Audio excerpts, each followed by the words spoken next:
যে আগামী কলি যুগে ধর্ম কর্ম বলে কিচ্ছু থাকবে না। তা তোমার কাছে আমি জানতে চাই। বললে কি জানতে চাও? তা সেই দিন যুধিষ্ঠির মহারাজ বলেছিল কৃষ্ণকে, ও সখা বলো আগামী কলি যুগ আসছে, আগামী কলি যুগের মানুষ কেমন হবে? তাই গৌর হরি বললো মানুষ কেমন হবে। আর এদিকে ভীম বলছে, ও সখা আমি জানতে চাই, বলো তো কলিযুগের ধর্মটা কেমন হবে? তাই গৌর হরি বল। কত সুন্দর প্রশ্ন করেছে ভীম বলছে, সখা বলো কলিযুগের ধর্মটা কেমন হবে? আর অর্জুন বলল, ও সখা আমি জানতে চাই কলিযুগের বাবা মা কেমন হবে?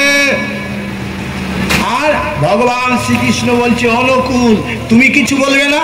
তা নকুল বলল, সখা আমি জানতে চাই আগামী কলিযুগটা ধ্বংস হবে কি করে? তাই গৌর হরি বল। পাঁচে ভাই প্রশ্ন করছে, দেখেন কত সুন্দর। আর সর্বশেষ যে প্রশ্নটা করেছিল সেটা হচ্ছে সহদেব। পাঁচে ভাইয়ের শব্দ ছোট। তা সহদেব বলল, সখা আমি জানতে চাই কলিযুগটা মুক্ত হবে কি করে? ভগবান শ্রীকৃষ্ণ বলল, বাহ তোমরা পাঁচে ভাই এত সুন্দর প্রশ্ন করেছো, আমার মনে হচ্ছে এক্ষুনি প্রশ্নের উত্তরগুলো সব দিয়ে দিই, কিন্তু জানো আমার আজকে খুব সময় করি। তাহলে অনাদির আদি সে বলছে আমার হাতে আজ আর সময় নেই। তাহলে ঈশ্বর পরম কৃষ্ণ সচিদানন্দ বিগ্রহ অনাদির আদি গোবিন্দ সর্বকারণ কারণ। তাই সমস্ত কারণের কারণ হচ্ছে সেই ঈশ্বর। আর সে বলছে যে আজকে আমার হাতে কোনো সময় নেই। তোমরা পাঁচে ভাই সুন্দর প্রশ্ন করেছো, এই পাঁচটা উত্তর দেওয়ার মতো সময় আমার নেই। তবে এক কাজ করো, আগামীকাল এই সময় এসে আমি তোমাদের পাঁচে ভাইয়ের প্রশ্নের উত্তরগুলো দেব। তবে একটা শর্ত আছে। তা ভগবান কি শর্ত দিচ্ছে? ভগবান বলছে, শোনো আগামীকাল সকালবেলা ঘুমের থেকে উঠে তোমরা আলাদা আলাদা রাস্তায় হাঁটবে। তা ভীম বলল, সখা তুমি কি সংসারটা ভাঙতে আসলে? তা কৃষ্ণ বলছে, ও ভীম তুমি এ কথা বলছো কেন? বলছে তুমি জানো না আমরা পাঁচে ভাই একসাথে থাকি, একসাথে ঘুমাই, একসাথে খাওয়াই, আর তুমি আজকে এসেছো এসে বলছো আলাদা আলাদা রাস্তায় হাঁটো, তাহলে তুমি তো সংসার ভাঙতে এসেছো। তা যুধিষ্ঠির বলল, ও সখা ভীমের কথা বাদ দাও, আমি কথা দিলাম আগামীকাল সকালবেলা আমরা আলাদা আলাদা রাস্তায় হাঁটবো। তো বললো ঠিক আছে, আগামীকাল ঠিক এই সময় আসবো, এসে তোমাদের পাঁচে ভাইয়ের প্রশ্নের উত্তরগুলো দেব। তাই এবার ভীমের আর রাত শেষ হচ্ছে না। কি গো, রাতটা যদি খুব আনন্দ ফুর্তির হয় তাহলে মন বলে রাতটা যদি আরো 2 ঘন্টা বেশি হতো, বেশি আনন্দ হতো। আর রাতটা যদি দুঃখের হয় তাহলে মনে হয় এখনই শেষ হলে ভালো হতো। তা এখন ভীমের কি রোগে ধরেছে, রাতটা কখন শেষ হবে আমি হাঁটতে যাবো। তা ভীম এই ইয়েতে পড়ে আছে, যেই না সকাল ভোর হয়েছে আর ভীম ঘুমের থেকে উঠে ছুটতে ছুটতে যাচ্ছে দাদা যুধিষ্ঠির কাছে। এখন যুধিষ্ঠির অনুমতি ছাড়া কেউ যেতে পারবে না। তা যুধিষ্ঠির কাছে কি ভীম বলছে, ও দাদা আমি যাই। তা ভীম যুধিষ্ঠির বলছে, ও ভীম কোথায় যাবি? বললো, দাদা তোমার মনে নেই কালকে তো কৃষ্ণ বলেছিল আলাদা আলাদা রাস্তায় হাঁটতে হবে, তাই আমি হাঁটতে যাচ্ছি। তো বললো, ও ভীম হাঁটতে যাচ্ছিস যা, কিন্তু হরিনাম করতে করতে যা। তা এই জায়গাটা কেমন মজার তত্ত্ব দেখেন। তা যুধিষ্ঠির ভীমকে বলছে, ভীম হরিনাম করতে করতে যা। আর ভীম বলল, ও সখা, ভীম বলছে, ও দাদা হরিনাম করতে করতে গেলে বিপদ হয় না? যুধিষ্ঠির বলল, ভীম যখন প্রবল বৃষ্টি হয় মানুষ ছাতা মাথায় দেয়? বললো, হ্যাঁ দেয়। বললো, ছাতা মাথায় দিলে কি গায়ে জল পড়ে? বললো, হ্যাঁ ছিটে ফোঁটা তো পড়ে। তো বললো, শোন ও ভীম, তোর যদি আজকে মৃত্যুটা লেখাও থাকে, একটা কাঁটা ফুটতে পারে, তুই আঘাত পেতে পারিস, কিন্তু মৃত্যুটা তোর হবে না। কেন না? হরি নামের মাহাত্ম্য, হরি নামের মহিমা। তুই হরি নাম করতে করতে যা, মৃত্যুটা তোর হবে না। তাহলে বোঝা গেল হরি নামের কি মহিমা। সেই দাপর যুগের শেষ প্রান্তে রাজা যুধিষ্ঠির বলেছিল ভীমকে এই কথা। তা ভীম বলল, ঠিক আছে দাদা আমি বুঝে ফেলেছি, আমি হরিনাম করতে করতে যাব। তা ভীম যাচ্ছে যমুনা নদীর পাশ দিয়ে যাচ্ছে, হরিনাম গাইতে গাইতে।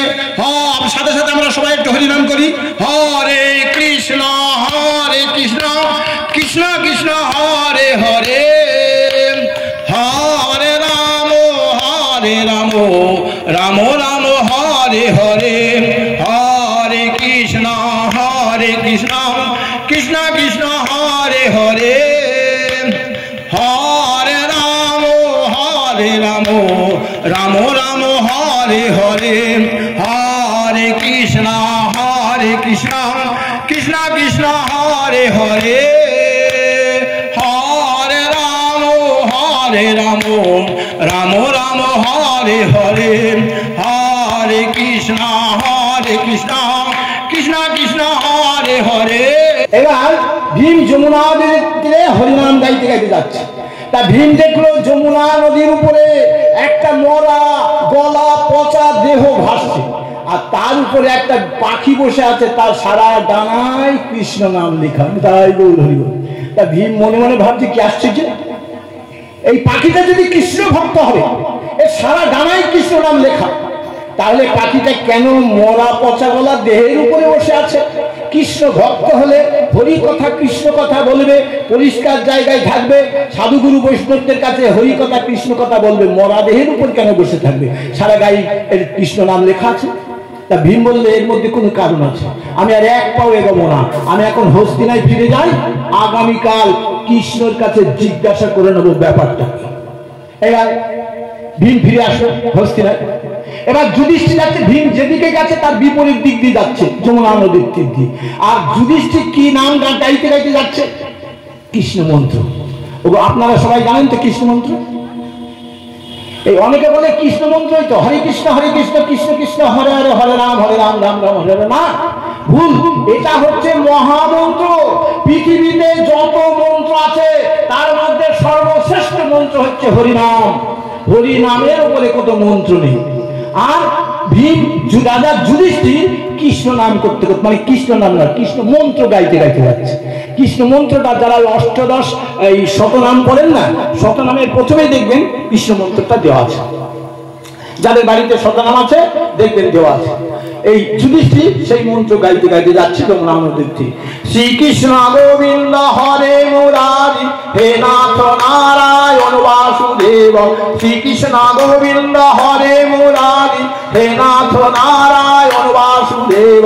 শ্রীকৃষ্ণ গোবিন্দ হরে মুরারি হে নাথ নারায়ণ বাসুদেব। শ্রীকৃষ্ণ গোবিন্দ হরে মুরারি হে নাথ নারায়ণ বাসুদেব। শ্রীকৃষ্ণ গোবিন্দ হরে মুরারি হে নাথ নারায়ণ বাসুদেব। কৃষ্ণ গোবিন্দ হরে মুরারি হে নাথ নারায়ণ বাসুদেব।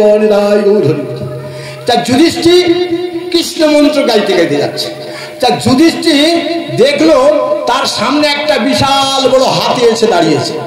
তা যুধিষ্ঠির মনে মনে ভাবলো কি আশ্চর্য, আমার বাবার বাবা 14 পুরুষ এরকম হাতি দেখে কেন না? যুধিষ্ঠির দেখছে হাতিটার 4টে পা, 2টো চোখ, 2টো কান, আর হাতিটা 2টো মুখ দেখছে।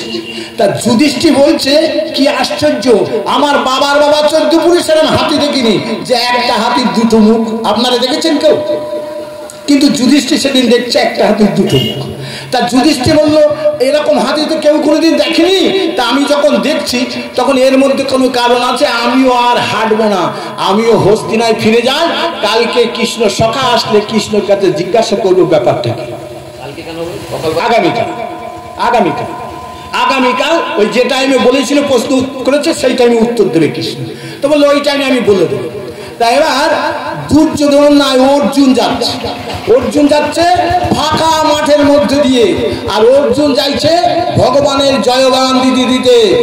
গোপাল জয় জয় গোবিন্দ জয় জয় রাধা রমণ হরি গোবিন্দ জয় জয় গোবিন্দ জয় জয় গোপাল জয় জয় রাধা রমণ হরি গোবিন্দ জয় জয় গোবিন্দ জয় জয় গোপাল জয় জয় রাধা রমণ হরি গোবিন্দ জয় জয় গোবিন্দ জয় জয় গোপাল জয় জয় রাধা রমণ হরি গোবিন্দ জয় জয় গোবিন্দ জয় জয় গোপাল জয় জয় রাধা রমণ হরি গোবিন্দ জয় জয় জয় জয় গোপাল জয় জয় রাধা রমণ হরি গোবিন্দ জয় জয় গোবিন্দ জয় জয় গোপাল জয় জয় রাধা রমণ হরি গোবিন্দ জয় জয় গোবিন্দ জয় জয় গোপাল জয় জয় রাধা রমণ হরি গোবিন্দ জয় জয়।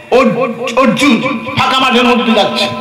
তা অর্জুন দেখলো একটা গাভীর সঙ্গে একটা বাছুর হয়েছে, আর গাভীটা বাছুরিটাকে চুষতে চুষতে ফুটো করে রক্ত চুষে চুষে খেয়ে চেটে চেটে বাছুরটাকে মেরে দিয়েছে। আর অর্জুন মনে মনে ভাবছে কি আশ্চর্য, এ আবার কেমন মা যে নিজের সন্তানকে ফুটো করে রক্ত চুষে খেয়ে মেরে দিয়েছে। তাই অর্জুন মনে মনে ভাবছে মায়ের যখন সন্তান হয়, তার সন্তান যদি কানা খোলাও হয়, মা সন্তানটাকে বুকে জড়িয়ে ধরে মনে মনে ভাবে আমার সন্তান পৃথিবীর মধ্যে শ্রেষ্ঠ। মা কখনো সন্তানটাকে ফেলে দেয় না, মেরে ফেলে। এ আবার কেমন মা নিজের বাছুরিটাকে ফুটো করে রক্ত চুষে চুষে খেয়ে মেরে দিয়েছে। তা অর্জুন বললে এর মধ্যে কোনো কিন্তু আছে, আমি আর এক পাও আগাবো না, আমি এখান থেকে ফিরে যাই, হস্তিনায় যাব।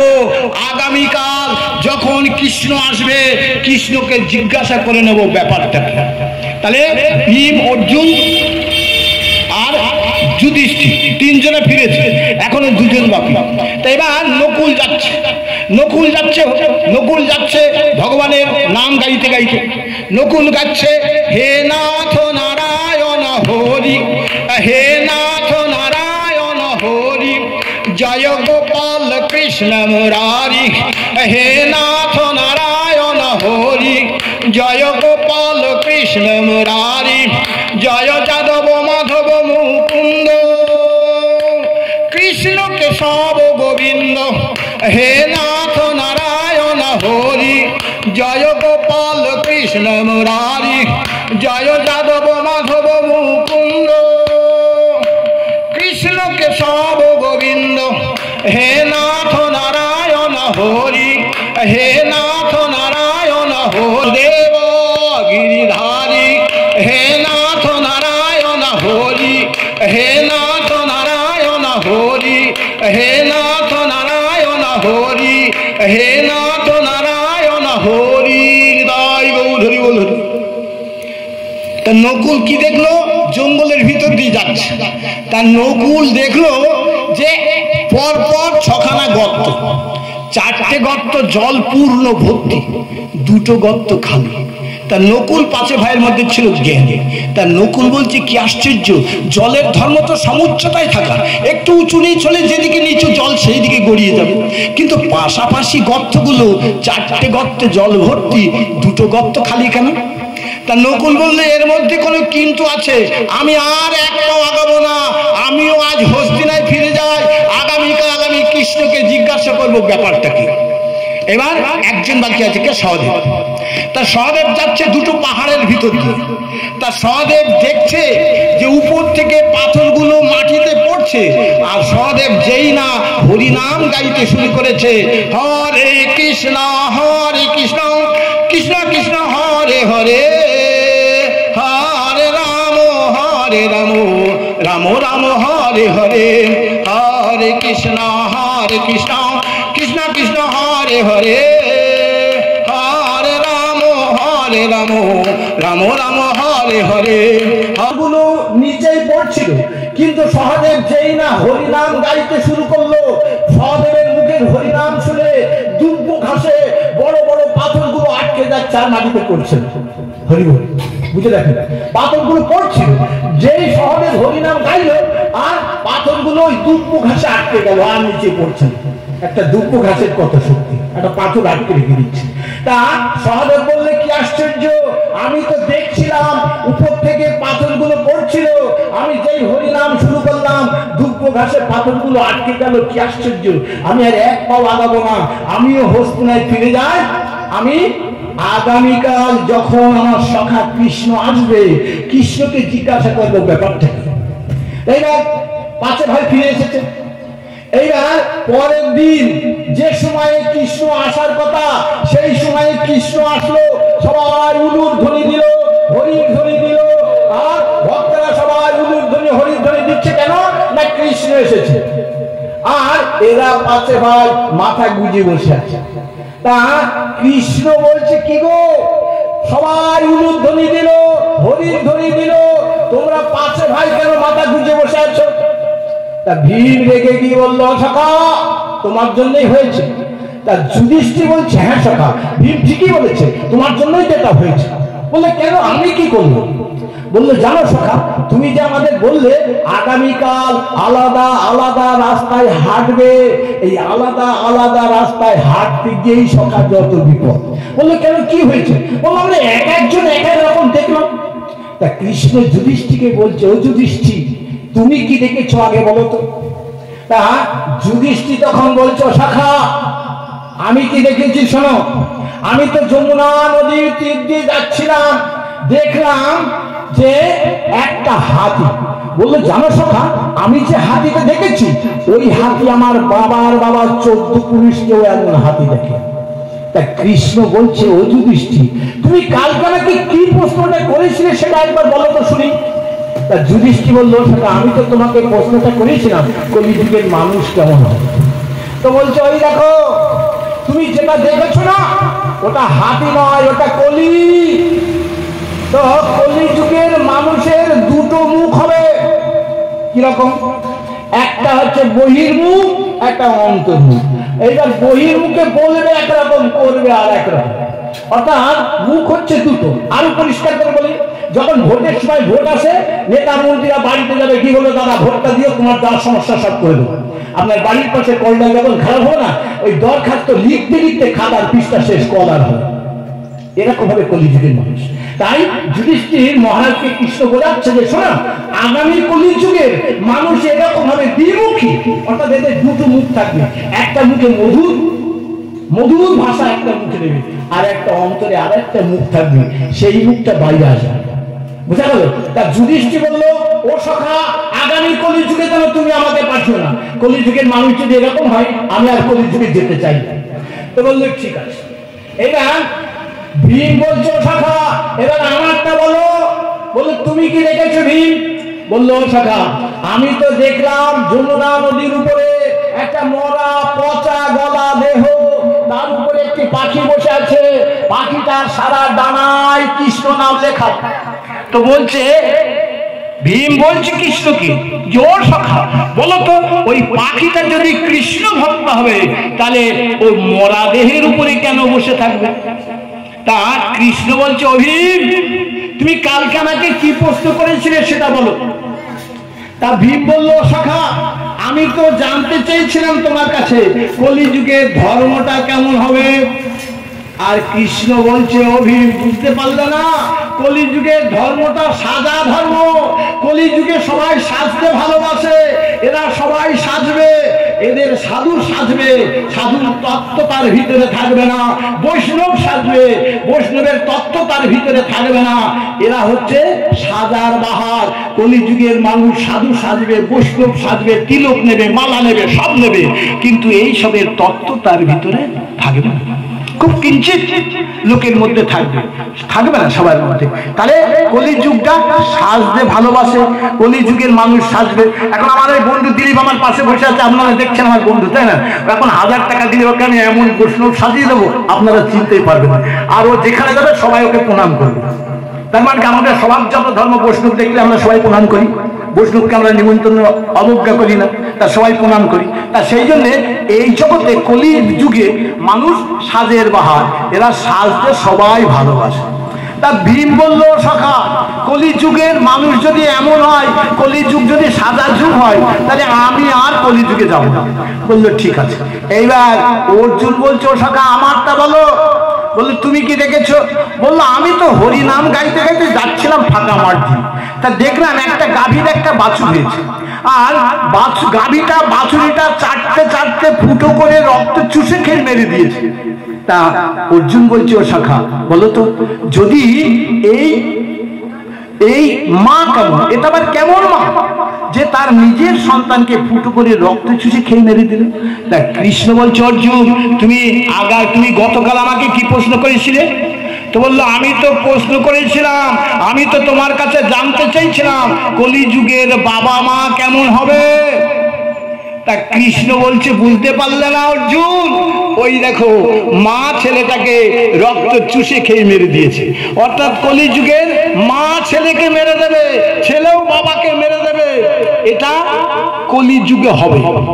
যেটা সত্যতে দাদা বলে এই যে কলিযুগের ছেলে বাপকে মারবে, বাপও ছেলেকে মারবে।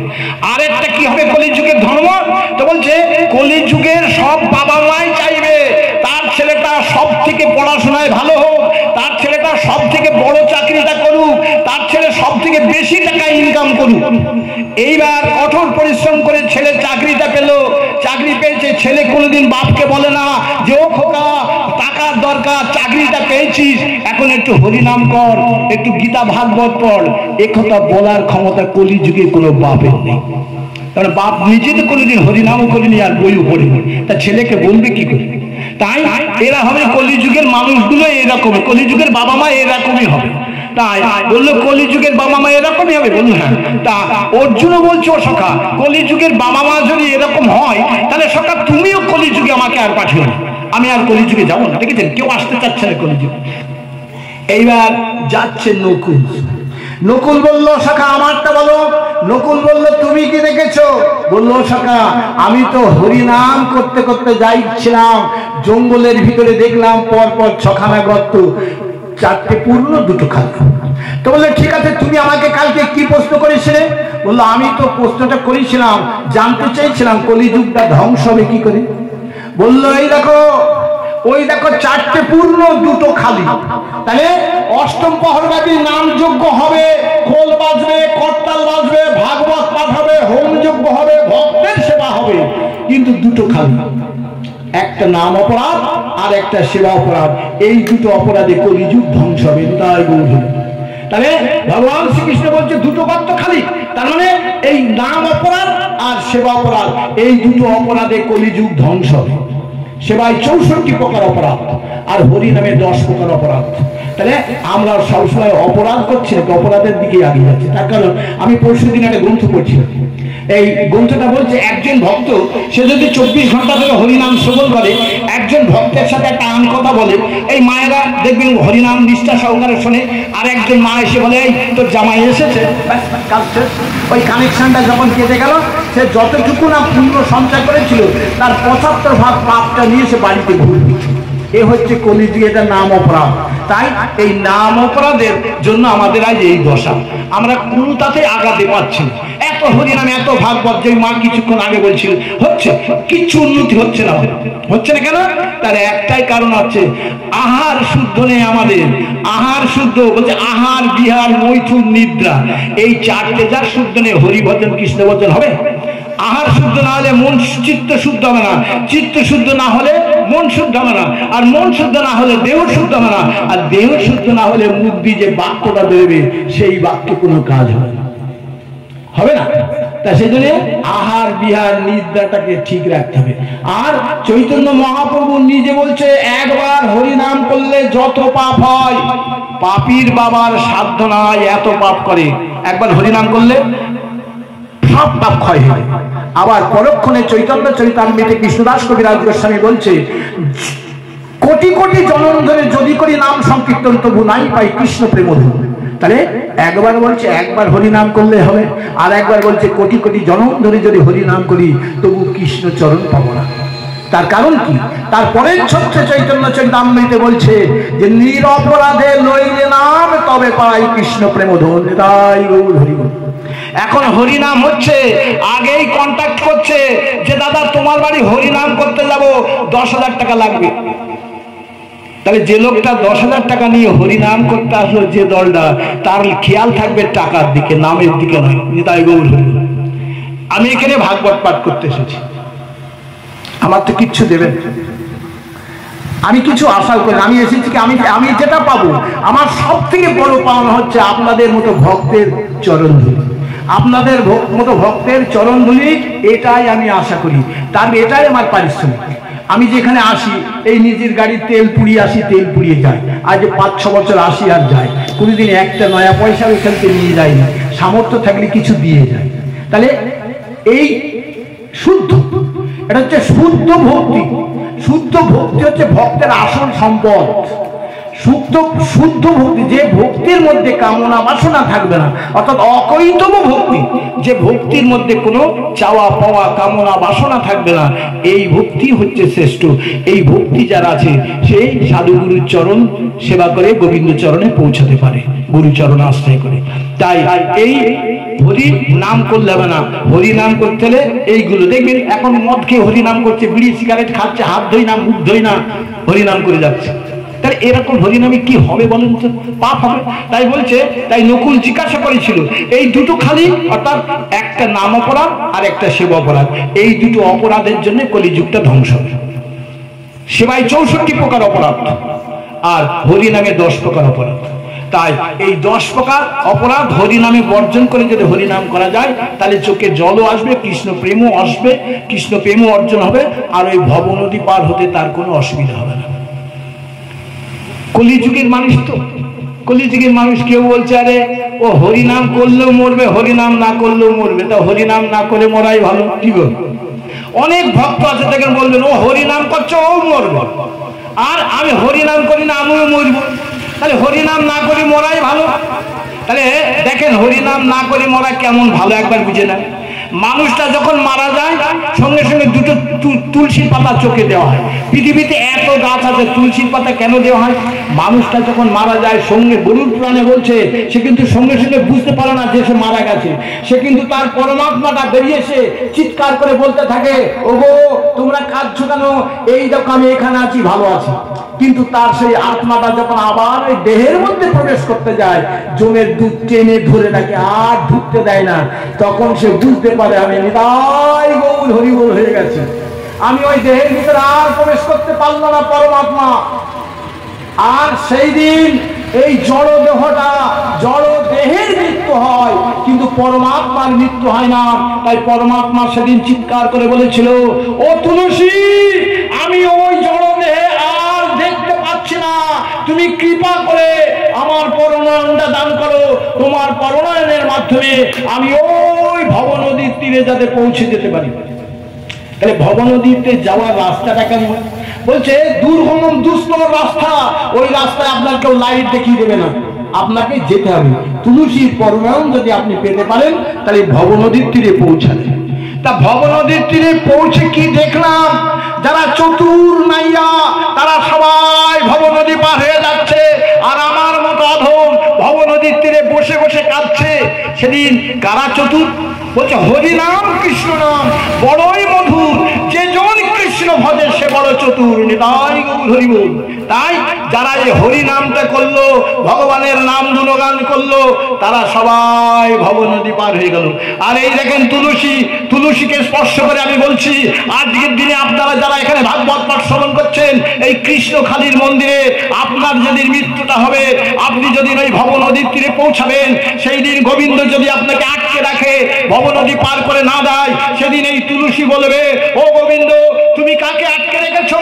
আমি নিজে সাক্ষী, আমি দেখেছি এ তো কৃষ্ণখালীর কৃষ্ণ মন্দিরে ভাগবত পাঠ শ্রবণ করেছে, তুমি একে পার করে দাও। একমাত্র তুলসী পারে গোবিন্দকে সুপারিশ করতে, আর 33 কোটি দেবতার কারো ক্ষমতা নেই গোবিন্দকে সুপারিশ করার, তুলসী পারে। তাই তুলসী সাক্ষী স্বরূপ সমস্ত জায়গায় তুলসী রাখা হয়। তাই এই তুলসীটাকেও আমরা রেখেছি। তাহলে বোঝা গেল যে লোকটা হরিনাম করলো না সে ভব নদীর তীরে কাঁদছে, আর গোবিন্দ সেদিন তার মাথায় হাত দিয়ে বলেছিল, ওরে তোকেও তো মত্তধামে পাঠিয়েছিলাম, তুই হরিনাম করলি না, কৃষ্ণ মন্দিরে গেলি না, সাধু গুরুর চরণ আশ্রয় করলি না, গুরুচরণ আশ্রয় করিসনি, এখানে কেঁদে কোনো লাভ হবে না, যা জলে নেবে দেখ কেমন লাগে। তাহলে পাপী যখন ওই জলে নামবে তখন জলটা ফুটন্ত জল, ফুটন্ত জলের মধ্যে ওই পাপী হাহাকার করে চিৎকার করতে থাকবে, আর কোটি কোটি জন্ম ধরেও ভব নদী পার হতে পারবে না, তার পেট জনিতে জন্ম হবে এই গাছের আলে ডালে, কোটি কোটি জন্ম ধরে তাকে ঘুরে বেড়াতে হবে, মানব জন্ম সে পাবে না। তাই একে আবার ওই 84 লক্ষ জনে ভ্রমণ করে এসে আবার মানব জন্ম নিতে হবে। বোঝা গেল হরিনাম করলে কি হয় আর হরিনাম না করলে কি হয়। তাই এই হরিনামের এত গুণ। এইবার দেখেন আর একটা বাক্য আছে যেটা কলিযুগটা সহদেব বলেছিল, তাহলে কলিযুগ মুক্ত হবে কি? তা হরিনাম এই দুটো পাহাড়ের ভিতর দিয়ে যাচ্ছিল সহদেব, তা সহদেব যেতে দেখে দেখলো উপর থেকে পাথরগুলো পড়ছে, আর সহদেব দেখলো পাথরগুলো পড়ছে, সহদেব যেই হরি নাম শুরু করলো পাথরগুলো দুব্ব ঘাসে আটকে গেল, আর পড়ছে। কারণটা এটা তো হরি নামের মাহাত্ম্য। পাথরগুলো আর পড়ছে না মানে পাথরগুলো মুক্ত হলো। তাহলে হরি নামে মুক্তি, হরি নামেই কলিযুগটা মুক্ত হবে। নিতাই গৌর হরি বল। তাহলে নামে ধ্বংস, নামে মুক্তি। তা হচ্ছে এ হচ্ছে কলিযুগ। তাই এই কলিযুগে এগুলো ঘটবে। কিন্তু এরা পাঁচ ভাই কিন্তু কৃষ্ণকে সেদিন বলেছিল যে সখা আমাদের যেন কলিযুগে পাঠিয়ে না, কিন্তু এরা পাঁচে ভাই তো এসেছে কলিযুগে। ওই যে পাঁচে ভাই, এই শিবান ভবানন্দের পাঁচটা পুত্র, রায় ভবানন্দের পাঁচটা ছেলে, এই পঞ্চ পাণ্ডব, এরা এই কলিতে জন্ম নিয়েছে।